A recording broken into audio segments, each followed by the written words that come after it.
Hi மாமே, வணக்கம் and welcome to our channel சொல்லு மாமே. இப்போ நம்ம இந்த வீடியோவில் பார்த்துட்டு இருக்கிறது ஒரு சிக்கன் குருமா எப்படி ரெடி பண்ணுறதுன்னு தான் பார்க்குறோம். ஸோ நம்ம வீடியோவுக்கு போகிறதுக்கு முன்னாடி நம்ம சேனலை சப்ஸ்கிரைப் பண்ணலன்னா சப்ஸ்கிரைப் பண்ணிடுங்க. வாங்க வீடியோக்குள்ளே போகலாம். இதுக்கு தேவையான பொருள்னு பார்த்துக்கிட்டிங்கன்னா வரமிளகாய், கொத்தமல்லி, கடலப்பருப்பு, பட்டை லவங்கம், மிளகு, உளுந்து, சீரகம், அரிசி, சோம்பு, சிக்கன், சின்ன வெங்காயம், பெரிய வெங்காயம், தக்காளி, பூண்டு, இஞ்சி, தேங்காய், கருவேப்பிலை, உப்பு. வாங்க இதை எப்படி செய்யணும்னு பார்க்கலாம். இப்போ கடாயை வச்சுக்கிட்டு அதில் கொஞ்சமாக எண்ணெய் ஆட் பண்ணிக்கலாம். அதில் வரமிளகா போட்டுடலாம். வரமிளகா ஒரு 15 மிளகா இந்த அளவுக்கு இருந்தால் போதும். ஸோ ஒரு 15 மிளகா போட்டு அது லைட்டாக வறுத்துக்கலாம்.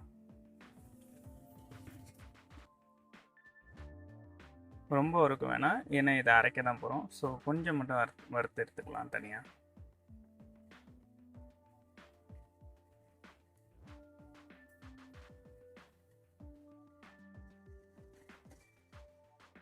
அடுத்தது வர கொத்தமல்லி. ஸோ நம்ம ஒரு 9 இது லிஸ்ட் அவுட் பண்ணியிருந்தோம்ல, தனித்தனி லிஸ்ட்டாக போட்டிருப்போம். அந்த 9 ஐட்டம்ஸும் இது மாதிரி கொஞ்சம் கொஞ்சமாக ஒரு லோ ஃப்ளேமில் வச்சு கொஞ்சோண்டு எண்ணெய் விட்டு வறுத்து தனித்தனியாக வறுத்து எடுத்துக்கலாம். ஸோ இது தனித்தனியாக வறுத்து எடுத்தால் நல்ல ஒரு டேஸ்ட்டை கொடுக்கும். அதனால் தனித்தனியாக வறுத்து எடுத்துக்கலாம். அந்த 9 இது பார்த்திங்கன்னா நீங்கள் முன்னாடி என்னென்ன தேவையான பொருட்கள் என்னென்னு சொல்லும் போது 2 லிஸ்ட்டாக பிரிச்சிருப்பேன். அதில் ஃபஸ்ட்டு லிஸ்ட்டில் இந்த ஐட்டம்லாம் இருக்கும், 2வது லிஸ்ட்டில் சிக்கன் இது மாதிரிலாம் சொல்லியிருப்பேன். ஸோ ஃபஸ்ட் லிஸ்ட்டில் இருக்கிறது எல்லாத்தையும் இது மாதிரி தனித்தனியாக வறுத்து எடுத்துக்கலாம். எல்லாத்தையும் வறுத்துட்டு காட்டிகிட்டு இருந்தால் அவங்க டென்ஷன் ஆயிடுவீங்க.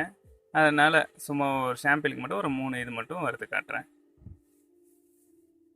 அரிசி போட்டு அதையும் கொஞ்சமாக வறுத்துக்கலாம். இதில் அளவுன்னு பார்த்தீங்கன்னா கொஞ்சமாக தான், எல்லாத்துலேயுமே கொஞ்சம் கொஞ்சம் தான். ஒரு கைப்பிடி அளவுக்கு இருந்தால் போதும், அந்த அளவுக்கு எடுத்துக்கலாம். ஸோ இதை ஃபுல்லாக வறுத்துக்கலாம். பார்த்தீங்கன்னா நான் சொன்ன அந்த 9 ஐட்டமும் தனித்தனியாக நம்ம வறுத்து எடுத்துக்கிட்டோம். இதை அடுத்தது மிக்சியில் போட்டு கொஞ்சமாக தண்ணி ஆட் பண்ணி ஒரு பேஸ்ட் அளவுக்கு இருக்கிற மாதிரி அரைச்சி எடுத்துக்கலாம் தனியாக. இப்போ அடுத்தது திருப்பி கடாயை வச்சுக்கிட்டு கொஞ்சம் எண்ணெய் கொஞ்சம் ஜாஸ்தியாக ஊற்றிக்கலாம். சின்ன வெங்காயம் போட்டுக்கலாம். இது ஒரு 15-20 சின்ன வெங்காயம் இருக்கிற மாதிரி இது பண்ணி போட்டுக்கலாம்.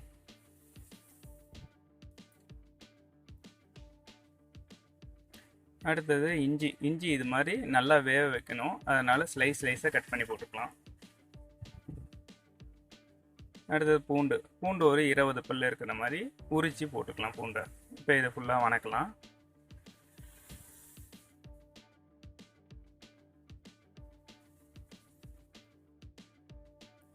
அடுத்தது தேங்காய் ஒரு தேங்காயில் கால்வாசி தேங்காய் யூஸ் பண்ணால் போதும். அந்த அளவுக்கு எடுத்துக்கிட்டு இது மாதிரி சின்னதாக கட் பண்ணி போட்டுக்கலாம். அடுத்தது ஒரு தக்காளி மட்டும் போதும். ஒரு தக்காளி எடுத்து இது மாதிரி கட் பண்ணி போட்டுக்கலாம். நல்லா குத்தி விட்டு கொஞ்சம் வேக வைக்கிற மாதிரி. இப்போ ஃபுல்லாக இது வேக வேணாம், ஒரு 50% மட்டும் வேகிற மாதிரி கொஞ்சம் வணக்கி எடுத்துக்கலாம். இதை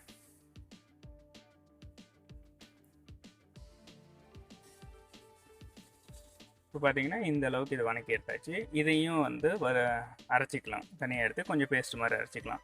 இது நம்ம டிஷ்ஷை ஆரம்பிக்கிறதுக்கு முன்னாடி ரெடி பண்ணி வச்சுக்க வேண்டியது. இப்போ நம்ம இப்போ தான் டிஷ்ஷை ரெடி பண்ண ஆரம்பிக்க போகிறோம். ஏன்னா அதெல்லாம் நம்ம ஸ்டார்டிங்கில் ரெடி பண்ணி வச்சுக்க வேண்டியது. இப்போ எண்ணெய் ஊற்றி அதில் கொஞ்சம் கடுகு போட்டுக்கலாம்.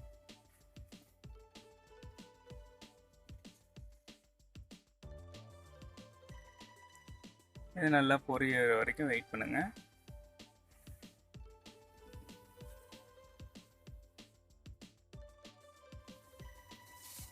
இப்போ கடுகு நல்லா பொரிஞ்சிருச்சு. இப்போ பெரிய வெங்காயத்தையும் கொஞ்சோண்டு கருவேப்பிலையும் ஆட் பண்ணிக்கலாம். பெரிய வெங்காயம் ஒரு வெங்காயம் அளவுக்கு இருந்தால் போதும். நல்லா வணக்கிடுங்க.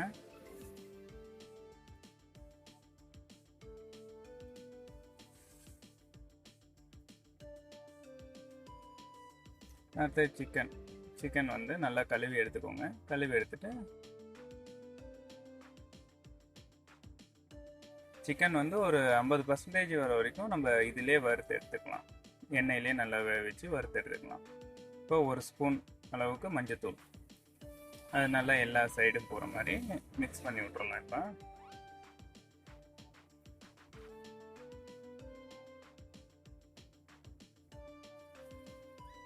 இந்த மாதிரி நல்லா மிக்ஸ் பண்ணிவிடுங்க. நல்லா வந்து வணக்கி விடுங்க. ஏன்னா 50% சிக்கன் இதிலே வேக வச்சிடலாம் நம்ம.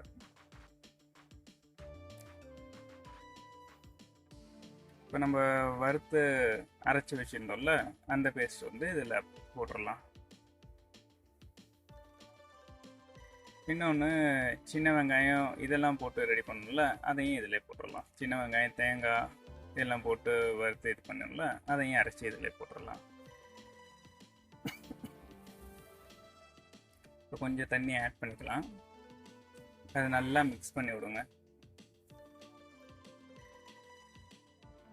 தண்ணி கொஞ்சம் எக்ஸ்ட்ராவே ஊற்றிக்கலாம். ஏன்னா நம்ம மீதி சிக்கன் வந்து இது நல்லா வேக வைக்கும் போது தான் நல்லா வேகும். தேவையான அளவுக்கு உப்பு ஆட் பண்ணிக்கலாம். இதை நல்லா மிக்ஸ் பண்ணி விடலாம். உப்பு வந்து எங்கேயாச்சும் ஒரு சைடு மட்டும் இருக்காத மாதிரி நல்லா மிக்ஸ் பண்ணி விட்டுறலாம்.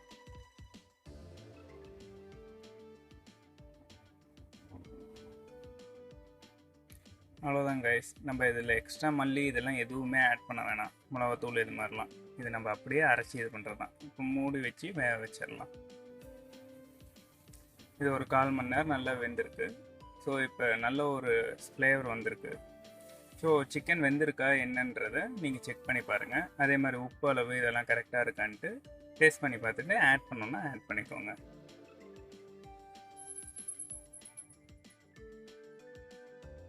பார்த்தீங்கன்னா குருமா மாதிரி நல்ல ஒரு கன்சிஸ்டன்சியில் வந்திருக்கு. அவ்வளோதான் கைஸ். ஃபைனலி நம்மளோட டிஷ் ரெடி ஆயிடுச்சு, சிக்கன் குருமா. ஸோ இது நல்ல ஒரு டேஸ்ட்டு கொடுத்ததுங்க கைஸ். நீங்களும் இதை ட்ரை பண்ணி பாருங்கள் கண்டிப்பாக. அதுவும் இந்த சப்பாத்திக்கு நாங்கள் யூஸ் பண்ணோம். நீங்கள் தோசை இட்லிக்குன்னா இன்னும் சூப்பராக இருக்கும் காம்பினேஷனு. ஸோ நீங்கள் ட்ரை பண்ணி பார்த்துட்டு டேஸ்ட் எப்படி வந்திருக்குன்ட்டு கமெண்டில் சொல்லுங்கள். நம்ம சேனலை சப்ஸ்கிரைப் பண்ணலான்னா சப்ஸ்கிரைப் பண்ணிடுங்க. Thank you guys. பாய்.